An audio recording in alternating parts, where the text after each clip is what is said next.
Assalamualaikum warahmatullahi wabarakatuh. Kami dari kelompok 13 mata kuliah Struktur Perkembangan Tumbuhan dengan dosen pengampu Ibu Ramadhani Fitri, SPD MPD, akan mempresentasikan hasil diskusi kami dengan judul materi Struktur Sekresi dan Organ Reproduksi Tumbuhan dengan anggota oleh saya sendiri yaitu Syahyardina Baho dengan NIM 21031158 dan rekan saya Sridina Rahayu dengan NIM 21031157. Struktur sekresi tumbuhan. Sekresi merupakan suatu fenomena pemisahan substansi dari protoplas dari sel atau terpisahnya sekresi ini dari protoplas. Sekresi itu dapat berupa ion-ion yang dipisah berupa garam-garam.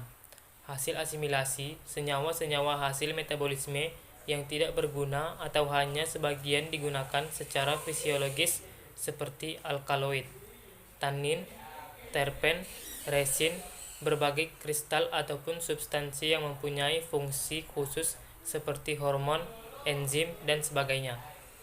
Struktur sekresi adalah fenomena umum.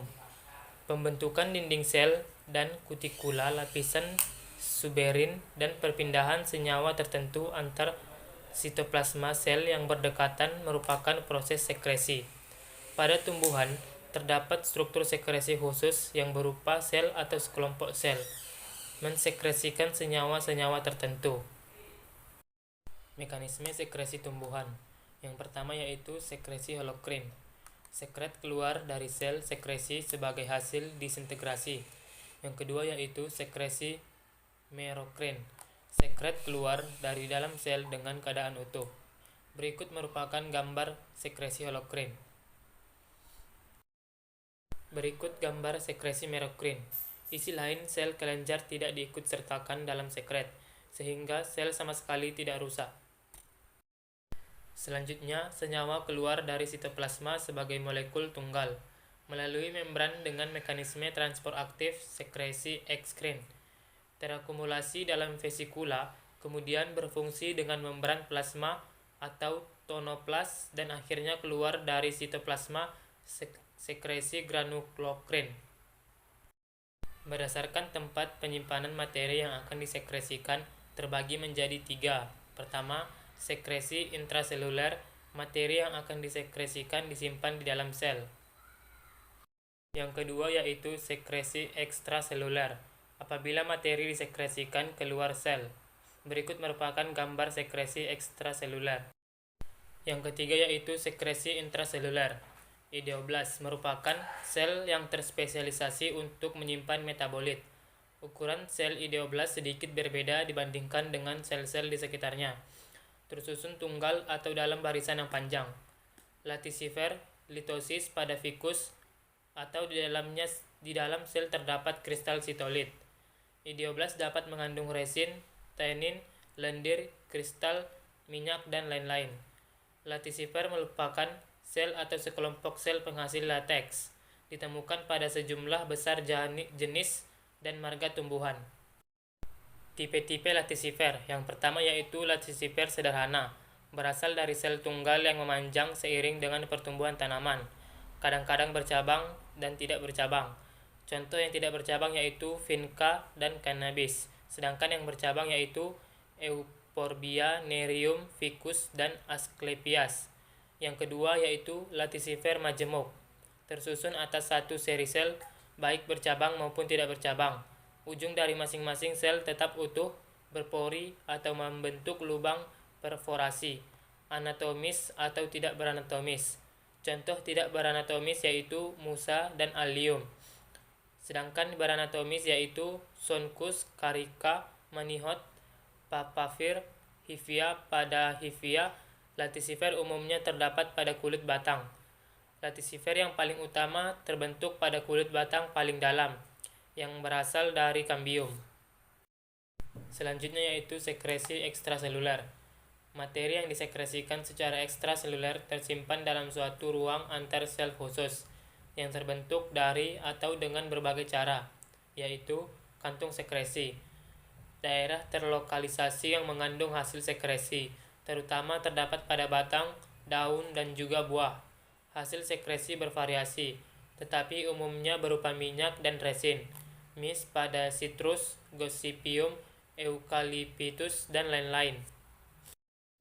Saluran sekresi memanjang dan meluas dalam jarak yang cukup jauh dalam organ, mis saluran resin pada coniferae, saluran sekresi pada tumbuhan Compositae. Berikut merupakan gambar saluran tersebut. Pembentukan struktur sekresi.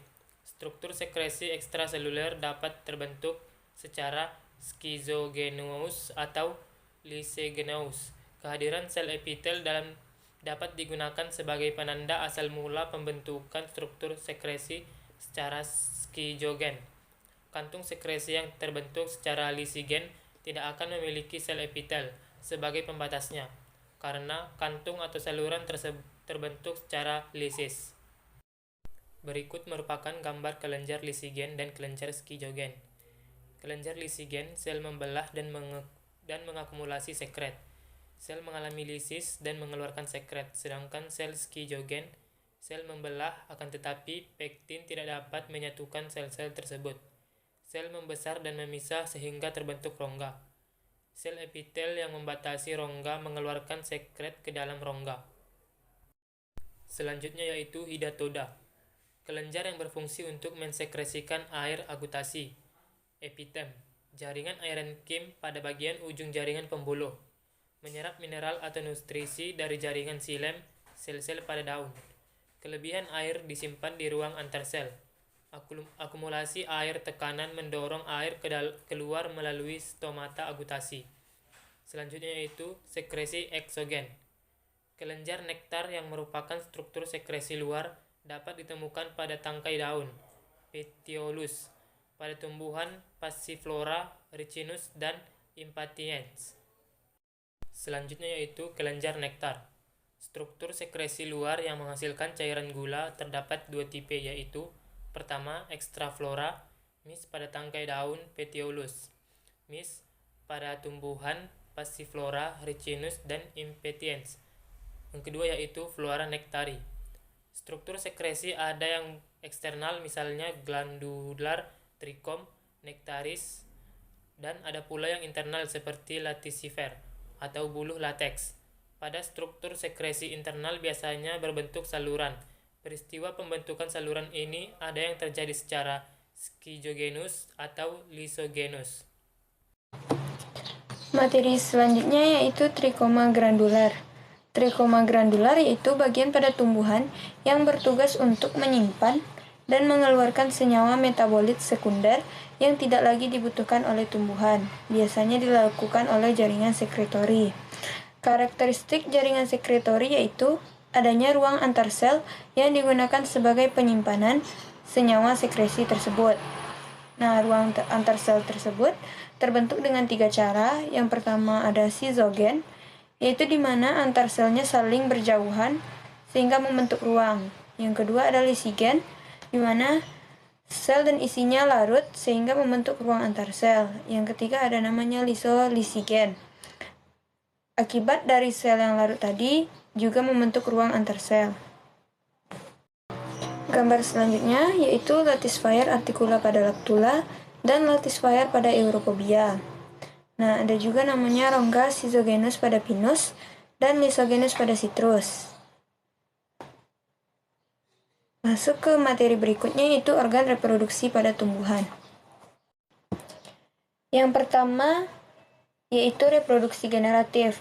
Reproduksi generatif yaitu cara perkembangbiakan tumbuhan yang bisa dilakukan oleh tumbuhan itu sendiri dengan cara yang alami. Reproduksi generatif diawali oleh peleburan sel gamet jantan dan sel gamet betina. Gamet adalah sel yang diproduksi oleh organisme dengan tujuan reproduksi seksual. Pada tumbuhan tingkat tinggi diawali dengan proses penyerbukan dan pensarian. Alat reproduksi pada tumbuhan tingkat tinggi ada 2, yakni berupa strobilus pada tumbuhan berbiji terbuka dan berupa bunga pada tumbuhan berbiji tertutup. Tumbuhan yang melakukan reproduksi secara generatif biasanya melakukan perkawinan pada bagian bunga.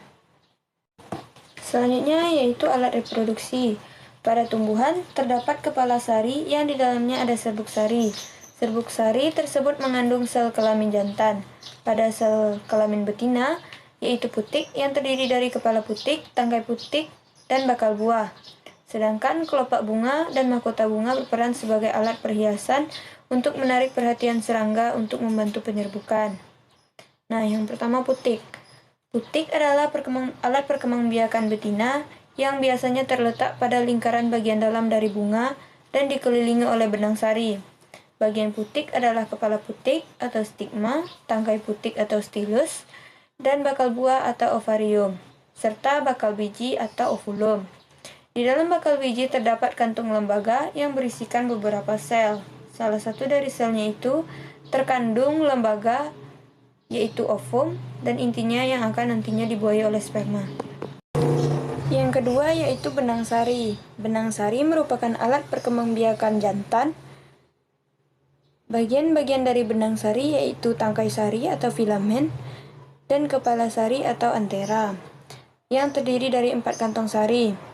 Benang sari terbentuk di dalam kantong sari, yang jika telah masuk, maka serbuk sari akan pecah. Pada proses reproduksi generatif bisa terjadi oleh beberapa faktor, yakni yang pertama penyerbukan angin atau anemogami, yang kedua penyerbukan hewan atau zooidiogami, yang ketiga ada namanya penyerbukan serangga atau antemogami, yang keempat penyerbukan siput atau malakogami, yang kelima penyerbukan burung atau ornitogami, yang ketujuh ada penyerbukan kelelawar atau chiropterogami, yang kedelapan ada penyerbukan manusia atau antropogami. Nah, yang kedua ada namanya reproduksi vegetatif. Reproduksi vegetatif merupakan perkembangbiakan yang dilakukan oleh tumbuhan tanpa adanya peleburan sel gamet dari jantan dan betina. Namun, organisme baru terbentuk langsung dari bagian tubuh induknya. Reproduksi vegetatif dibagi lagi menjadi dua, yaitu vegetatif alami dan vegetatif buatan. Yang pertama, vegetatif alami. Vegetatif alami adalah sistem reproduksi pada tumbuhan yang tidak kawin. Biasanya akan berkembang biak dengan cara memotong bagian dari tumbuhan induknya. Nah, ada beberapa cara dari vegetatif alami, yaitu yang pertama dengan cara membelah diri, contohnya spirulina. Yang kedua dengan tunas biasa, contohnya pisang. Yang ketiga bambu dan palem. Yang keempat dengan tunas adventif. Yang kelima dengan akar rimpang. Yang ketujuh dengan umbi. Yang kedelapan dengan umbi batang. Kesembilan umbi akar. Yang kesepuluh ada umbi lapis. Dan yang terakhir ada geragi. Yang kedua, vegetatif buatan. Vegetatif buatan hampir mirip dengan vegetatif alami, namun melibatkan campur tangan manusia. Nah, ada beberapa cara untuk vegetatif buatan. Yang pertama dengan stek, contohnya melati dan ketela pohon, yaitu dengan mencangkok, contohnya jeruk, jambu biji, mangga. Yang ketiga dengan merunduk, contohnya alamanda. Dengan menempel memakai tunas, contohnya jeruk siam dan jeruk keprok. Dengan menyambungkan batang, yaitu menyambungkan batang pokok yang agar kuat dengan tanaman lain yang sejenis. Nah, yang terakhir dengan kultur jaringan, memperbanyak tanaman dengan mengupayakan sel meristem berklorofil menjadi calon individu baru. Nah, bisa dilihat dari gambar, putik terletak di tengah dan dikelilingi oleh benang sari. Jika digambarkan, maka akan terlihat bagian-bagian dari bunga tersebut. Nah, yang berwarna pink yaitu daun dari mahkota bunga, yang berwarna hijau yaitu kelopak bunga, yang di dalam di bawah putik itu namanya bakal biji, di sekitar putik itu namanya benang sari.